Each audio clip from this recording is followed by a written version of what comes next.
بسم الله الرحمن الرحيم نحمد ونصلي على رسوله الكريم أما بعد فأعوذ بالله من الشيطان الرجيم بسم الله الرحمن الرحيم قال الله تبارك وتعالى في القرآن المجيد باللسان النبي الكريم صلى الله عليه وسلم اهدنا الصراط المستقيم صدق الله مولانا العظيم وبلغنا رسول النبي الكريم صلى الله عليه وسلم.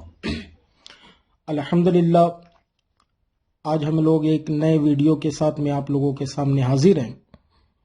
آپ نے پچھلی ویڈیو کے اندر اہل بیت اکرام کو آیت قرآنیہ کے حوالے سے دیکھا، سمجھنے کی کوشش کی. میں نے اسی ویڈیو میں آپ لوگوں سے کہا تھا کہ انشاءاللہ میری جو آنے والی ویڈیو ہوگی وہ اہل بیت کرام پر ہوگی، مگر احادیث کرام کی روح سے ہوگی. ہم احادیث مبارکہ میں اس کو دیکھیں گے کہ اللہ کے رسول صلی اللہ علیہ وسلم نے اہل بیت کرام کا مقام کیا بیان کیا، ان کو کس مرتبے میں رکھا. تو آئیے آج کی ویڈیو شروع کرنے سے پہلے ایک مرتبہ میرے ساتھ مل کر درود پاک پڑھ لیں. اللہم صلی علی سیدنا مولانا محمد بارک وسلم صلو علیہ صلاۃ و سلام علیک یا رسول اللہ صلی اللہ تعالی علیہ وسلم. وہ حضرات جو میرے چینل پر مجھ سے پہلی مرتبہ ملاقات لے رہے ہیں، میں ان سے یہ گزارش کر دوں گا کہ اگر انہوں نے ابھی تک اس وسیم القادری ٹاکس جو ایک آفیشیل چینل ہے یوٹیوب پر، اگر اس کو سبسکرائب وغیرہ نہیں کیا ہے تو اسے سبسکرائب کر دیں اور بیل آئیکن کو ضرور دبا دیں، کلک کر دیں، تاکہ جو ہے نئے ویڈیوز کی نوٹیفیکیشن فاسٹ انسٹنٹلی آپ تک جو ہے پہنچتی چلی جائیں. پچھلے ویڈیو کے اندر ہم نے ذکر کیا تھا کہ اہل بیت کرام کو آیت قرآنیہ کے اعتبار سے، اس میں نے 2 آیت مبارکہ ذکر کی تھی، اس کے تعلق سے، اس کے حوالے سے میں نے بیان کیا تھا کہ ان آیات مبارکہ کا شان نزول کیا ہے اور کیا کیا اس کے بارے میں فرمایا گیا. اہل بیت کرام سے کون لوگ مراد ہے یہ بھی میں نے بتایا تھا، اور میں نے اس چیز کے بارے میں بھی بتایا تھا کہ پنجتن پاک جو آج ہم کہتے ہیں، اس پنجتن پاک کے اندر کون لوگ داخل ہے اور کون لوگ اس سے خارج ہے، یہ بھی میں نے بتایا تھا. پنجتن پاک کون مراد ہے. آئیے آج ہم اہل بیت کے تعلق سے احادیث مبارکہ دیکھیں گے. آج کا سیشن شروع کرتے ہیں. اس میں سب سے پہلی جو حدیث مبارکہ میرے نظر سے گزری ہے وہ حدیث مبارکہ، چونکہ ایک بہت ہی علم حدیث کی مشہور و معروف کتاب، چونکہ مذہب اسلام میں 2 صحیحین ہیں، ایک کو بخاری کہا جاتا ہے، ایک کو مسلم کہا جاتا ہے. تو مسلم شریف کی یہ روایت ہے، صحیحین کی روایت ہے. اس کے راوی حضرت زید بن ارقم رضی اللہ تعالیٰ عنہ ہے. اچھا، معاملہ کیا ہے؟ دیکھو، معاملہ اس طریقے سے اس حدیث مبارکہ کا ہم مفہوم دیکھتے ہیں اور اس حدیث مبارکہ کو ہم دیکھتے ہیں کہ حضرت زید بن ارقم رضی اللہ تعالیٰ عنہ فرماتے ہیں کہ ایک روز رسول کریم صلی اللہ علیہ وسلم جو ہے مکہ معظمہ اور مدینہ منورہ کے درمیان، ٹھیک ہے، ایک جگہ ہے غدیر خم، اس کے پاس میں کھڑے ہو کر میرے پیارے آقا صلی اللہ علیہ وسلم خطبہ ارشاد فرما رہے تھے. دیکھیں، میں بار اس چیز کو نوٹس کرتا ہوں، اس چیز کو بتاتا ہوں کہ خطبے سے مراد کیا ہوتا ہے. خطبے سے مراد تقریر ہوتی ہے. اس کو تقریر کو عربی کے اندر، سپیچ کو عربی کے اندر خطبہ فرما دیا جاتا ہے، خطبہ کہہ دیا جاتا ہے. تو سرکار جو ہے اس غدیر خم کے پاس میں اپنے صحابہ سے مخاطب ہو کر خطبہ دے رہے ہیں. تو اسی میں، ٹھیک ہے، اسی خطبے کے اندر جو ہے سرکار دو جہاں صلی اللہ علیہ وسلم نے سب سے پہلے اللہ تعالیٰ کی حمد و ثنا بیان کی. پھر اس کے بعد حضرت زید بن ارقم فرماتے ہیں اس کے بعد سرکار نے ہم لوگوں کو وعظ و نصیحت فرمائی. اس کے بعد آپ نے ارشاد فرمایا، اے لوگو، یہ خطاب جو ہے سرکار کا اپنے صحابہ سے، سرکار نے فرمایا، اے میرے لوگو، اے لوگو، میں انسان ہوں، قریب ہے کہ میرے رب کا بھیجا ہوا فرشتہ یعنی ملک الموت میرے پاس آئے تو میں خدا تعالیٰ کے حکم کو قبول کروں.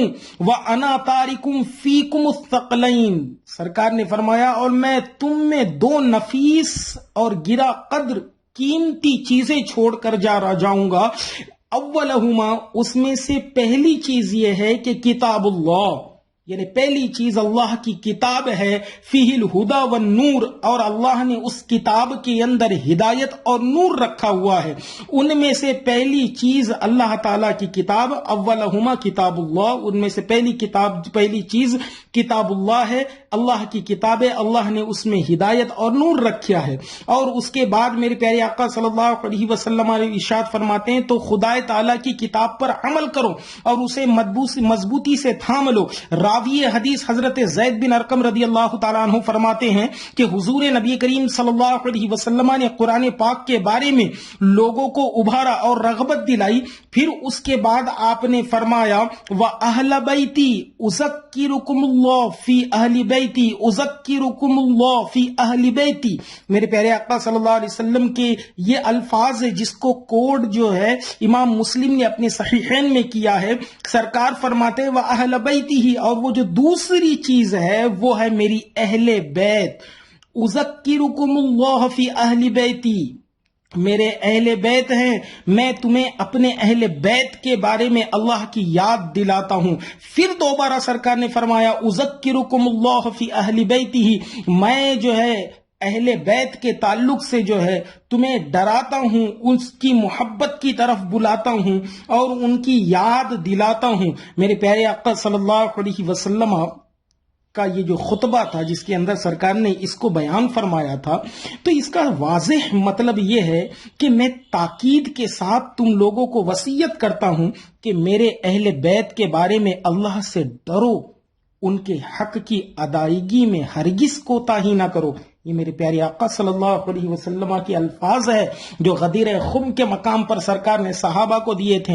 وہ الفاظ دو چیزیں سرکار نے فرمایا میرے بعد میں تم میں دو چیزیں چھوڑ کر جا رہا ہوں، ایک تو کتاب اللہ، اللہ کی کتاب، اور دوسرا اہل بیت، ان دونوں کو مضبوطی سے تھام کر رکھنا۔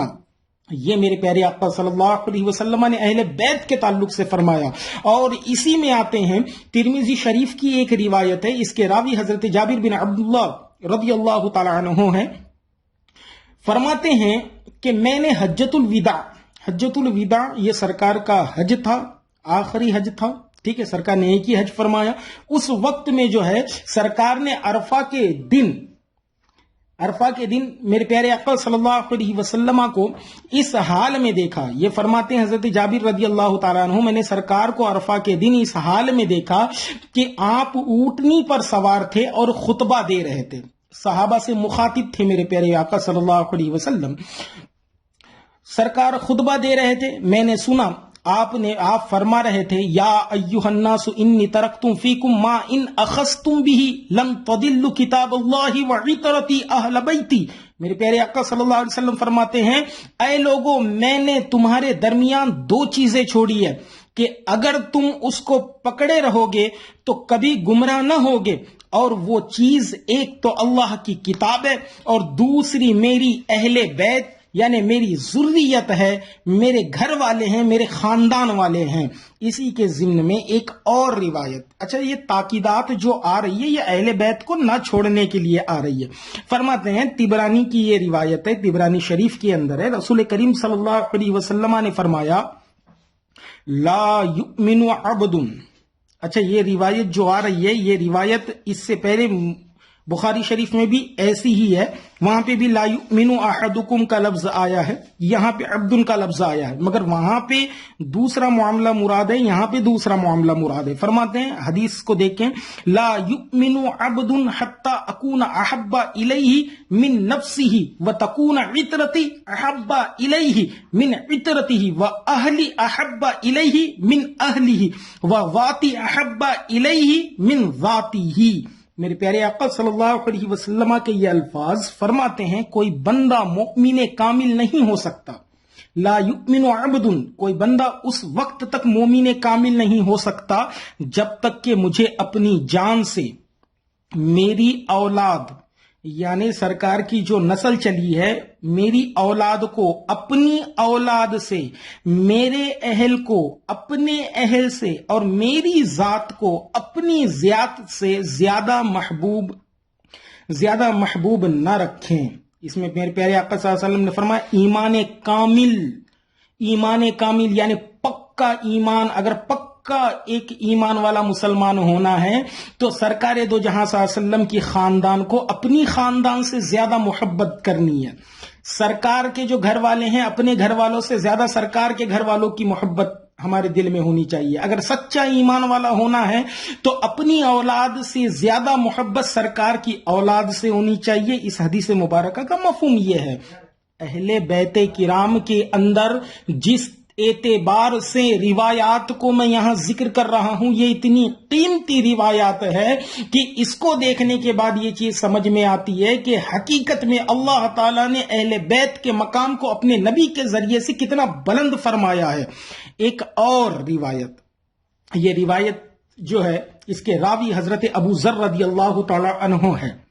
ٹھیک ہے، اچھا یہ معاملہ ہی کچھ الگ ہے. یہ روایت حضرت ابو ذر نے پڑھی تو ہے مگر پڑھنے کے بعد اس کا جو وہاں کا جو عالم جو انداز محدثین نے لیا یہ دیکھنے لائق ہے. حضرت ابو ذر رضی اللہ تعالی عنہ نے کعبہ شریف کا دروازہ پکڑ کر فرمایا.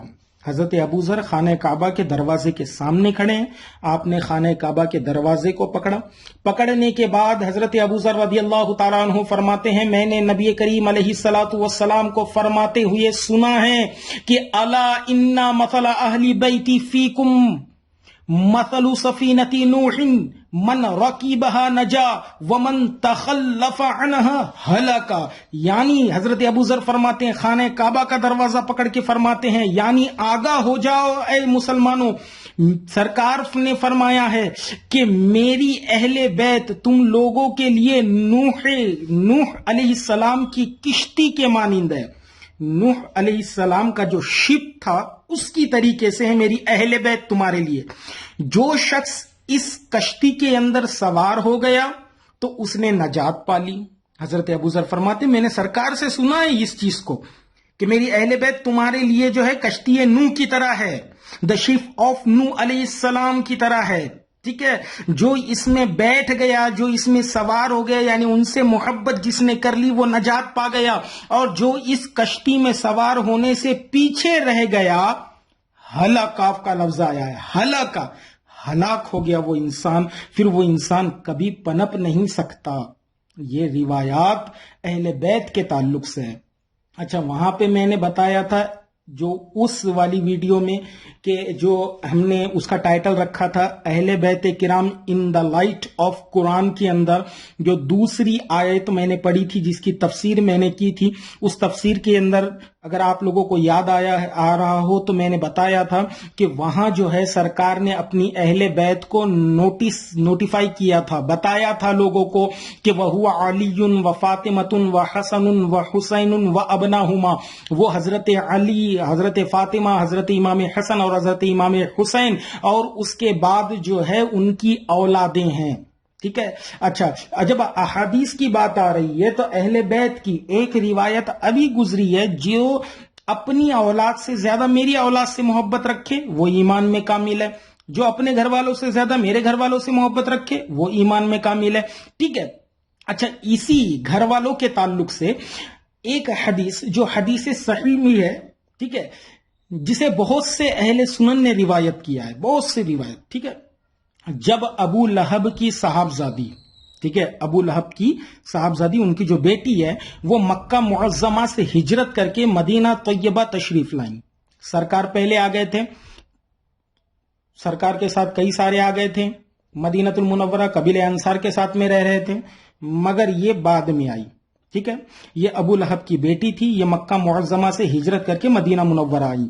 تو کچھ لوگوں نے ان سے کہا، جو صحابہ قبیلہ انصار اور قبیلہ مہاجر کے کئی لوگوں نے ان سے کہا کہ تمہاری ہجرت تمہیں بے نیاز نہیں کرے گی. اے ابو لہب کی بیٹی تمہاری ہجرت جو ہے تمہیں بے نیاز نہیں کرے گی، اس لیے کہ تم جہنم کے ایندھن کی بیٹی ہو. انہوں نے یہ بات رسول کریم صلی اللہ علیہ وسلم سے بیان کی تو آپ بہت سخت ناراض ہوئے. جب سرکار سے اس خاتون نے، ابو لہب کی صاحبزادی نے، شہزادی نے جب سرکار سے اس کی شکایت کی کہ لوگ اس طریقے سے کہتے تو سرکار اس پر ناراض ہوئے. پھر ممبر پر رونق افروز ہوئے. سرکار ممبر پر کھڑے ہوئے پھر صحابہ کو مخاطب کر کے فرماتے ہیں ما بال اقوام یوذینی فی نسبی وذوی رحمی الا ومن اذا نسبی وذوی رحمی فقد آذانی ومن آذانی فقد آذى اللہ. اللہ اکبر کبیرہ. یہ سرکار کا جو ارشاد ہے نا، یہ صبح قیامت تک کے مسلمانوں کے لیے، یعنی ان لوگوں کا یہ خیال ہے، سرکار فرماتے ہیں ان لوگوں کا کیا حال ہے جو یہ خیال رکھتے ہیں، ان لوگوں کا کیا حال ہے جو مجھے میرے نسب اور رشتہ داروں کے بارے میں اذیت دیتے ہیں. خبردار، جس نے میرے نسب اور رشتہ داروں کو اذیت دی یعنی تکلیف دی، اس نے مجھے تکلیف دی. سرکار فرماتے جس نے میرے رشتہ داروں کو تکلیف دی اس نے مجھے تکلیف دی، اور فرماتے ہیں اور جس نے مجھے تکلیف دی اس نے اللہ کو تکلیف دی. اللہ حضرت، یہ سمجھنے کی بات ہے کہ اہل بیت کا مقام اللہ تعالیٰ نے کتنا بلند و بالا رکھا ہے. ایک اور روایت لیتے ہیں جو طبرانی اور حاکم وغیرہ میں ہے. اس کے راوی حضرت ابن عباس رضی اللہ تعالی عنہما ہیں. فرماتے ہیں کہ رسول کائنات صلی اللہ علیہ وسلم نے فرمایا لو ان رجلا سعید بین الرکن والمقام فصلى وصام ثم مات وهو مبغض لأهل بیت محمد رسول اللہ صلی اللہ علیہ وسلم دخل النار. اچھا، یہ روایت جو ہے نا، یہ اس سٹیمپ کی طرح ہے جہاں پر بات ختم ہو گئی. ایک تو اہل بیت محبت ہے، اہل بیت کرام سے محبت، اور دوسرا بغض اہل بیت محمد صلی اللہ علیہ وسلم. یہ دو چیزیں ہیں. ٹھیک ہے، یہ جو روایت ہے نا جس کو طبرانی اور حاکم نے، جس کو میں پڑھ رہا ہوں، حضرت ابن عباس رضی اللہ تعالیٰ عنہ اس کے راوی ہے. اس کا ترجمہ کرنے سے پہلے میں ایک بات آپ کو بتا دوں، یاد رکھے سرکار نے فرمایا نجا، میری اہل بیت سے محبت کرنے والا نجات پا گیا. اچھا، اور اس کے بعد جس نے اہل بیت سے بغض رکھا، عداوت کی، اس کا کیا عالم ہے؟ حضرت ابن عباس فرماتے ہیں اگر کوئی شخص، سرکار دو جہاں صلی اللہ علیہ وسلم نے فرمایا اگر کوئی شخص بیت اللہ شریف کے ایک گوشے یعنی گوشہ یعنی ایک کونا اور مقام ابراہیم کے درمیان چلا جائے اور نماز پڑھے، روزے رکھیں، پھر وہ اہل بیت کی دشمنی پر مر جائے تو وہ جہنم میں جائے گا. یہ اللہ کے رسول صلی اللہ علیہ وسلم کا قول ہے. سرکار فرماتے ہیں وَهُوَ مُبْغِضٌ لِأَهْلِ بَيْتِ محمد رسول اللہ صلی اللہ علیہ وسلم، جو اس حال میں رہا کہ وہ اہل بیت محمد صلی اللہ علیہ وسلم سے بغض رکھتا تھا، دشمنی رکھتا تھا، عداوت رکھتا تھا، دخل النار، ایسا انسان اس کے انتقال کے بعد جو ہے دوزخ میں پھینک دیا جائے گا.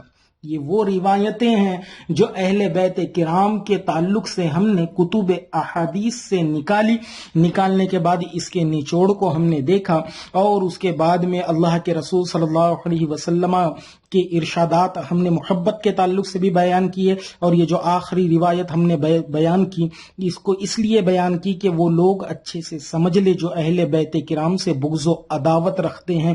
یاد رکھیں جو آل رسول صلی اللہ علیہ وسلم ہے وہ ہم سے اعلیٰ و ارفع ہے. یاد رکھیں اہل بیت کی دشمنی سے خدا کی پناہ کہ ایسا شخص اگر بیت اللہ شریف کے سائے میں مقام ابراہیم جیسی متبرک بابرکت جگہ پر نماز پڑھنے والا ہو اور روزے رکھنے والا ہو، اگر وہ بھی اہل بیت رسول صلی اللہ علیہ وسلم سے بغض و عداوت رکھتا ہے تو ایسا آدمی جہنم کا ایندھن بنے گا، اور کوئی بھی نیک عمل اسے عذاب الہی سے نہیں بچا سکے گا، کیونکہ یہ سرکار دو جہاں صلی اللہ علیہ وسلم کی اہل ہے، سرکار دو جہاں صلی اللہ علیہ وسلم کی خاندان ہے، اور اللہ کے رسول صلی اللہ علیہ وسلم نے ان کے تعلق سے احادیث کرام میں فرمایا. ہم نے ان احادیث میں سے چند کو یہاں پر بیان کیا. ویڈیو کافی لمبی ہو گئی، انشاءاللہ اگلی ویڈیو میری بہت جلدی آئے گی. ہم دیکھیں گے کہ اہل بیت کرام سے جو ہے صحابہ کو کیسے محبت تھی، ہمارے اسلاف کو کیسے محبت تھی، کیا طریقہ ہونا چاہیے محبت کا. آج جس طریقے سے محبت پھیلائی جا رہی ہے، ان کے نام پر تماشے کیے جا رہے ہیں، یہ محبت نہیں ہے. محبت تو وہ ہے کہ جب امام پاک نے، امام حسین رضی اللہ تعالیٰ عنہ نے میدان کربلا کے اندر نماز ظہر کو چھوڑا نہیں، سجدے کی حالت میں اپنا سر دے دیا. یاد رکھے آج اگر ہم حسینی ہے تو ہمیں بھی چاہیے کہ ہم کسی وقت کی نماز کو جو ہے ترک نہ کریں. یہ صحیح اہل بیت کی محبت ہوتی ہے، اور اسی محبت کو جو ہے اعلیٰ مقام پر رکھا گیا ہے. اللہ سے محبت، اس کے رسول سے محبت اور رسول کے گھر والوں سے محبت ایمان کی نشانی ہے. وما علینا الا البلاغ، وآخر الدعوانا ان الحمد للہ رب العالمین.